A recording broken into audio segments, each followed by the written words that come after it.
손자가 오면 너무 좋지만 가고 나면 더 좋더라. 얼마 전 할머니들이 삼삼오오 모여서 하시던 말씀 중에 나왔던 말입니다. 다 큰 자식들 그리고 손자 손녀들 이제는 독립해서 가정도 꾸리고 부모가 된 자식들을 바라보며 시원섭섭하다고 하시지만 어쩌면 진짜 속마음일 수도 있는 이야기를 꺼내 놓으십니다. 주말이나 명절 또는 생일과 같은 행사가 있을 때 부모님 집을 방문하는 자식들이 어느덧 손님이 되어버립니다. 저도 이 말을 듣고 나서 꽤 공감이 되었습니다. 자식을 손님처럼 생각하고 대하라는 말씀드리면 어떻게 내 배 아파서 낳았고 평생을 고생해서 키웠는데 그렇게 생각하라는 거냐며 화를 내시는 분들도 계실 수 있겠지만 서운하라고 드리는 말이 아님을 이해해 주시기 바랍니다.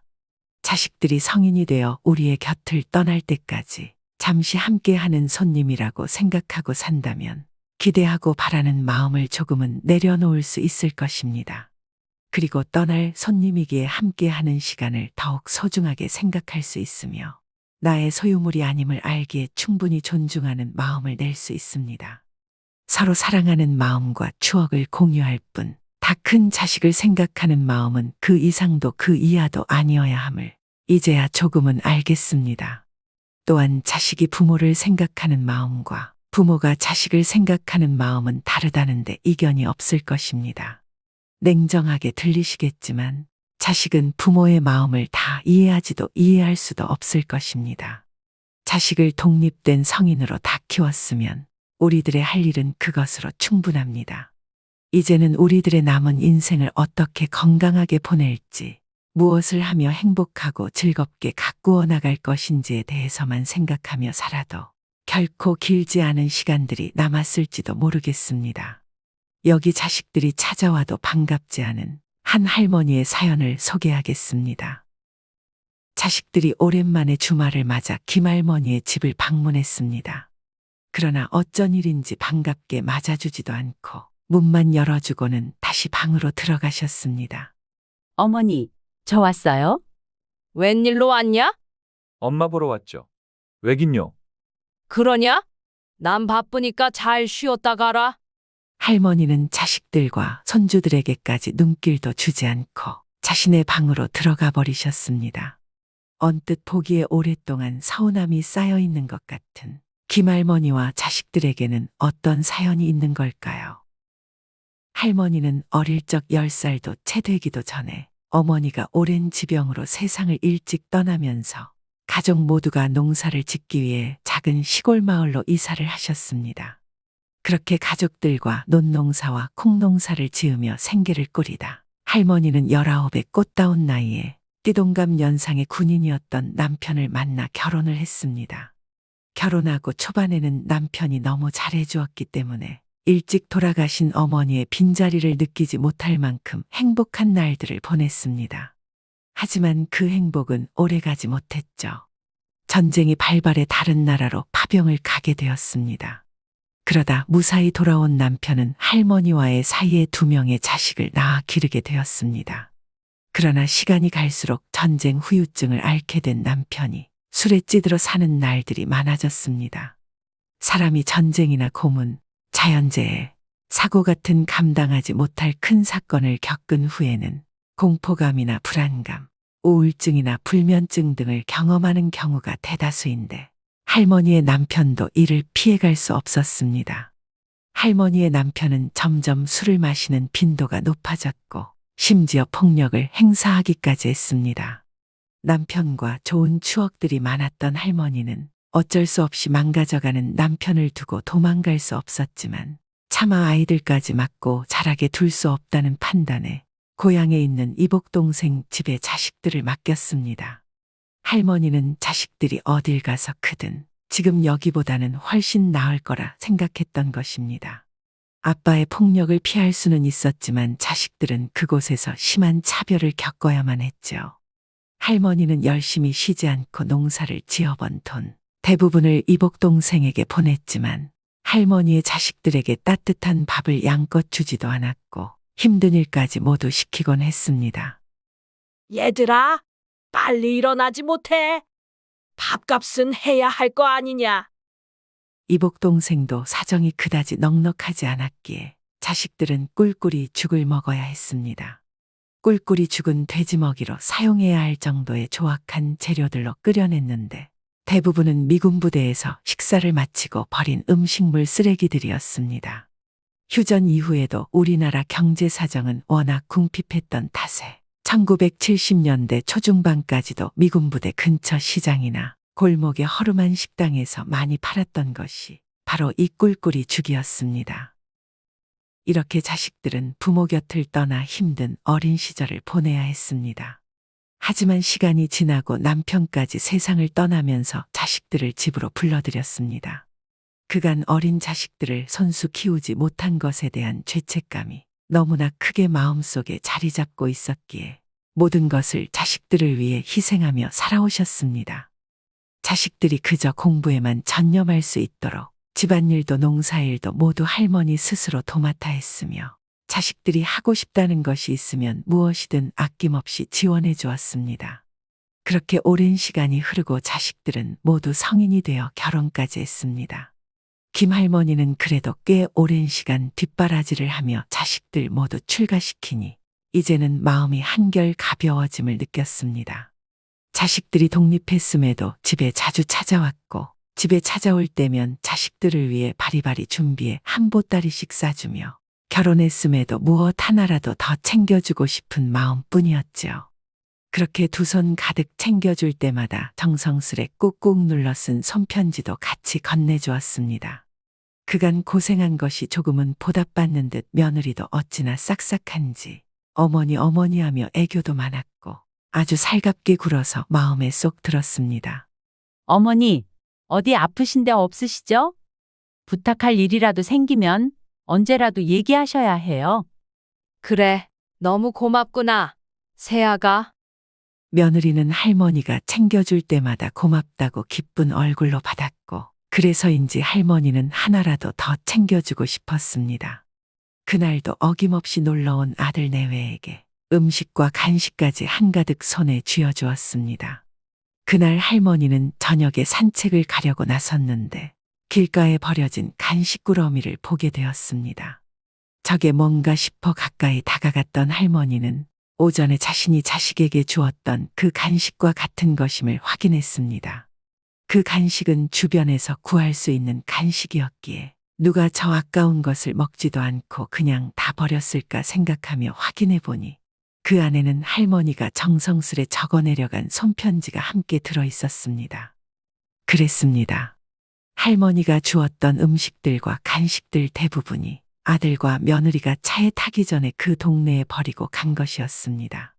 할머니는 설마 그럴 리가 없어 실수로 두고 간 것이겠거니 하고 애써 침착하게 생각하려 했습니다.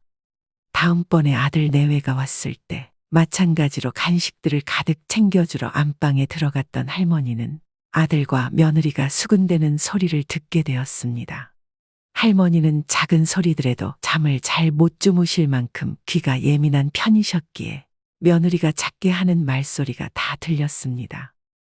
자기야, 어머니한테 그만 좀 주시라고 해봐. 요즘에 누가 이런 걸 먹기나 한다고. 저번에 주신 것도 너무 냄새나서 차 타기 전에 바로 버린 거 다 알잖아. 버리는 것도 얼마나 힘든 줄 알아? 아니, 어떻게 말해? 저렇게 좋아하시는데. 그때 버려진 간식들이 실수가 아니었음을 듣게 된 순간이었습니다. 할머니는 그 자리에서 두 손 한가득 들고 있던 간식들을 놓아버렸습니다. 그리고는 아무렇지 않은 척 다시 거실로 나와 아이고, 내가 너네 주려고 간식을 사놓는다는 것을 깜빡했지 뭐냐. 나이가 들어가니 점점 기억이 가물가물해지네. 다음번엔 꼭 챙겨주마. 괜찮아요, 엄마. 네, 어머니. 지난번에 주신 간식들도 아직 집에 많이 있어요. 라며 좋아하는 표정을 다 숨기지 못하는 며느리의 표정을 보자 할머니는 씁쓸한 마음이 들었습니다. 그래도 할머니는 정성껏 싸놓은 반찬들은 가져가라며 챙겨주었습니다. 아들 내외는 차에 타는가 싶더니 얼마 안가 마트에서 노란색 비닐봉투를 사서 나왔습니다. 며느리는 눈살을 찌푸리며 할머니가 싸주신 도시락에 있는 음식들을 노란색 비닐봉투에 쏟아붓고는 할머니 집 건물 앞에 버리고 다시 출발했습니다. 그 음식들은 자식들 오면 주려고 새벽부터 일어나 잠까지 줄여가며 정성껏 만든 음식들이었습니다. 다음에 자식들이 찾아왔을 때 할머니는 며느리가 음식을 버린 사실조차 모른 척 했습니다. 대신 오늘은 몸이 좀 힘들다며 줄 것이 없다고 말했습니다. 요새 몸이 좀 안 좋아서 뭐 하나 챙겨줄 게 없네. 그랬더니 며느리가 얼굴색 하나 변하지 않고 뻔뻔하게 대답했습니다. 어머니, 저번에 해주신 김치볶음 너무 맛있던데 너무 서운해요. 할머니는 그런 며느리가 가증스러웠지만 이 사실을 말한다고 해도 관계만 더 나빠지니 그냥 나 하나 모른 척하고 앞으로는 챙겨주지 말자고 다짐했습니다. 생각해보니 자신의 집에 올 때 뭐 하나 사들고 오는 것도 없었는데 왜 자주 집에 오는지도 궁금했습니다. 그렇다고 할머니에게 말을 잘 걸지도 않았고 자기네들끼리 수군댈 때가 더 많았습니다. 할머니는 며느리가 잠깐 외출한 사이 아들에게 물었습니다. 너네 처가댁에는 자주 가냐? 처가댁에 갈 때 매일 고급 와인이랑 소고기랑 좋은 걸로 사다가 포장해서 들고 간다고 하며 아들은 눈치도 없이 처가댁에 자신이 얼마나 잘하는지 자랑을 해댔습니다. 할머니 집에 올 때는 이제껏 딱 한 번 마트에서 파는 10,000원 조금 넘는 음료수 박스를 들고 온 게 전부였습니다. 아들의 자랑은 계속해서 이어졌습니다. 지난번에 갔을 때 장인어른이랑 50만 원짜리 고급 와인을 마셨는데 맛이 기가 막히더라니까. 그리고 근처에 맛집이 생겼는데 어찌나 맛있던지.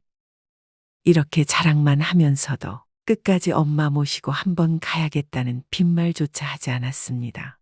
할머니는 며느리가 올 때마다 빈손으로 오더라도 요즘 물가도 많이 오르고 자기들 살기에도 빠듯할 거라 생각해 아무 말도 하지 않았지만 자기 친정에 갈 때는 그렇게 돈을 아끼지 않는다는 사실을 이제야 알았습니다.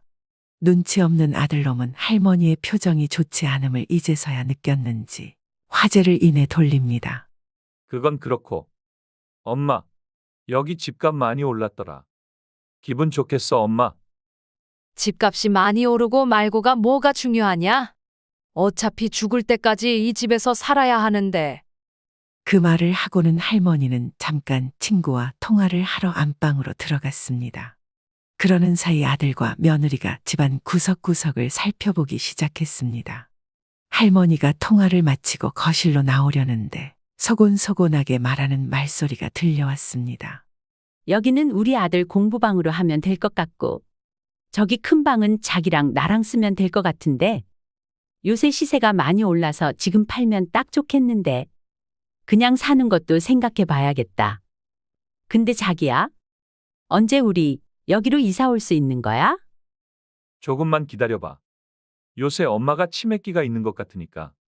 저번에도 우리 간식 주려고 사놓는다는 걸 깜빡하신 걸 보면 확실하다니까. 원래 엄마는 그런 거 절대 잊어버리는 법이 없는 사람이니까. 조만간 치매가 올 게 분명해. 동생은 어차피 이 집에 잘 오지도 않으니까 분명 우리한테 넘겨주실 거야. 그러니까 이 집에 오기 싫어도 조금만 참아, 여보.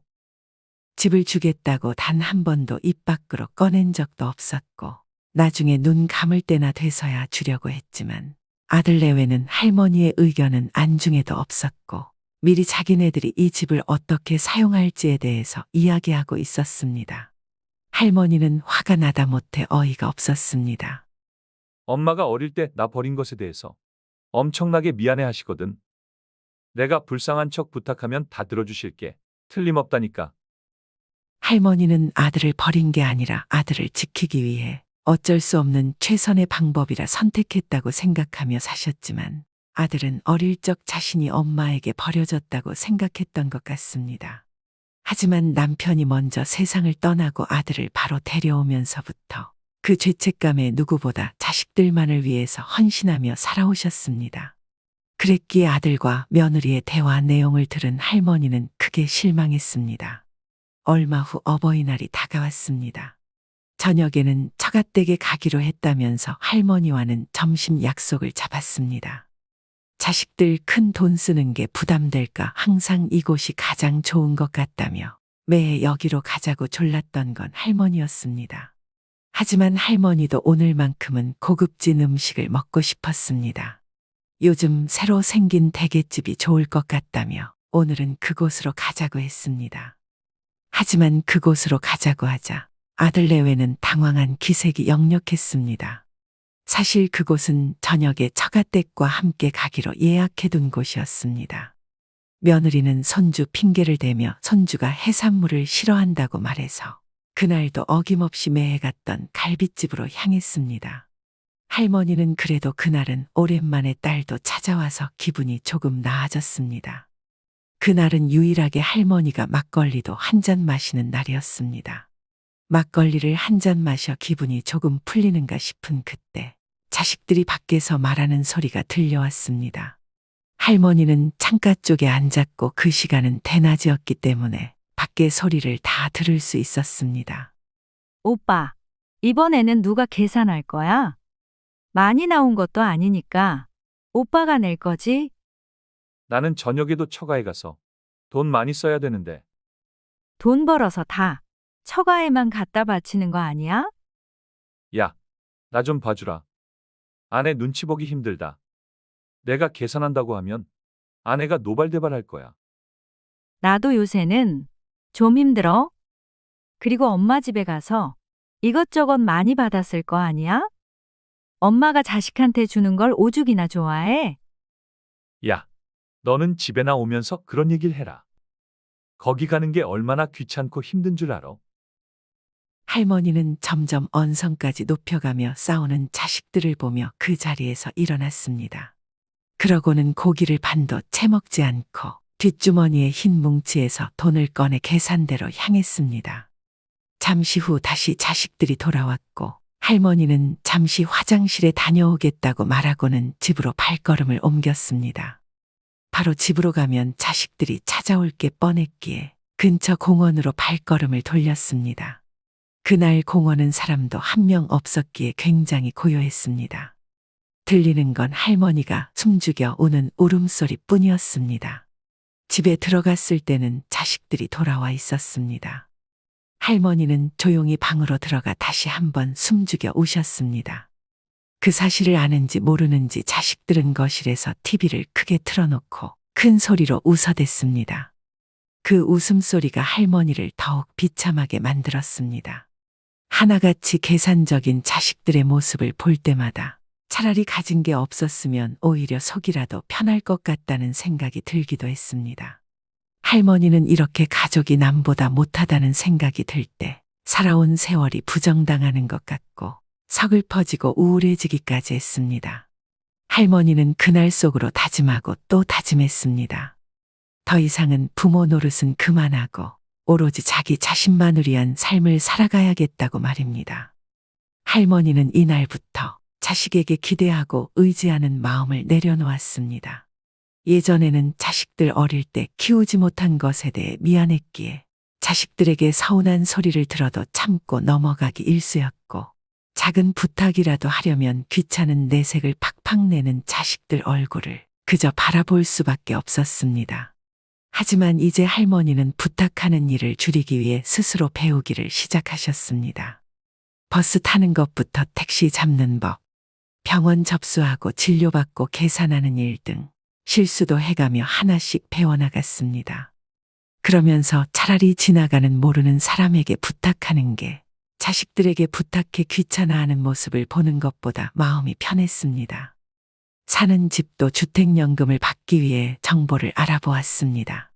살고 있는 집만큼은 자식들에게 물려주지 않겠다고 마음먹었고 어차피 주택연금 받는 방법을 자식들에게 물어봤자 자식들은 주택연금 받지 말라고 할 것이 뻔했기에 이것도 할머니 스스로 알아보았습니다. 이렇게 할머니는 혼자서도 잘 지낼 수 있는 방법들을 하나씩 터득해가며 자식들이 찾아와도 이제는 문만 열어주고 자신의 할 일들을 하느라 바빴습니다. 뭔가 예전과는 달라진 엄마가 이상하다고 여겼기에 아들과 며느리는 몰래 방으로 들어가 할머니가 집을 담보로 주택연금을 받으려 한다는 사실을 알게 되었습니다. 그 사실을 알고 며느리는 화를 참지 못해 할머니에게 이렇게 따져 물었습니다. 어머니, 이 집 담보로 주택연금 받으시려는 거예요? 누구 마음대로 그래요? 누구 마음대로라니? 아니, 내 집을 내 마음대로 하겠다는데 무슨 문제라도 있는 거냐? 아니, 이 집 저희 주시려던 거 아니었어요? 제가 얼마나 자주 찾아와서 어머니를 돌봐드렸는데 이제 와서 어떻게 이럴 수가 있어요? 모시긴 뭘 모셨다는 거냐? 내가 준 음식들 몽땅 다 갖다 버리고 버릴 거면 너네 집 주변에나 버리지? 왜 내 집 주변에 버리고 가는 거니? 그리고 애초에 너네가 이 집에 뭐 하나라도 제대로 들고 온 적 있니? 너네 친정집에는 그렇게 돈 쓰는 거 내가 모를 줄 알았니? 할머니의 말을 듣고 할 말이 없어진 며느리를 대신해 아들이 와서 엄마에게 화를 냈습니다. 엄마, 이제는 기억도 가물가물한데 이 집에서 평생 살아서 뭐 하려고? 치매라도 걸리면 누가 돌봐줄 줄 알아요? 치매라니? 내 기억력 아직 멀쩡하다. 지난번에 간식은 너네가 버리는 거 알고 내가 일부러 거짓말한 거야. 나 아직 기억력 멀쩡하고 설령 치매 걸린다 해도 너네한테 돌봐달라고 하는 일 죽었다 깨나도 없을 테니 그만 썩 내 집에서 나가지 못해? 처음 보는 할머니의 모습에 아들과 며느리는 뒷걸음질 치더니 도망가 버렸습니다. 할머니는 그 이후 복지관에 등록해 수업도 들으시고 집에 있을 때면 평소에 좋아하는 화분도 가꾸시는 등 자신이 어떻게 살아야 행복하게 살 수 있는지에 집중하셨습니다.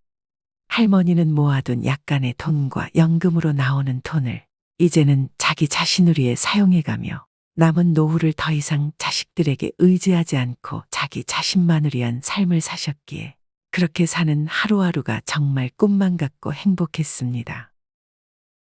여러분은 김씨 할머니의 사연 어떻게 들으셨나요? 각자가 살아온 삶이나 상황 또는 앞으로 꿈꾸는 노후 생활에 따라 다르게 들으셨을 수 있습니다. 그러나 특히 우리 부모님 세대는 자신들이 번 돈을 자기 자신만을 위해 사용하셔도 된다고 해도 잘 쓰지를 못합니다. 그래서 옛말에 고기도 먹어본 놈이 먹고 돈도 써본 놈이 잘 쓴다는 말이 있는 게 아닐까요?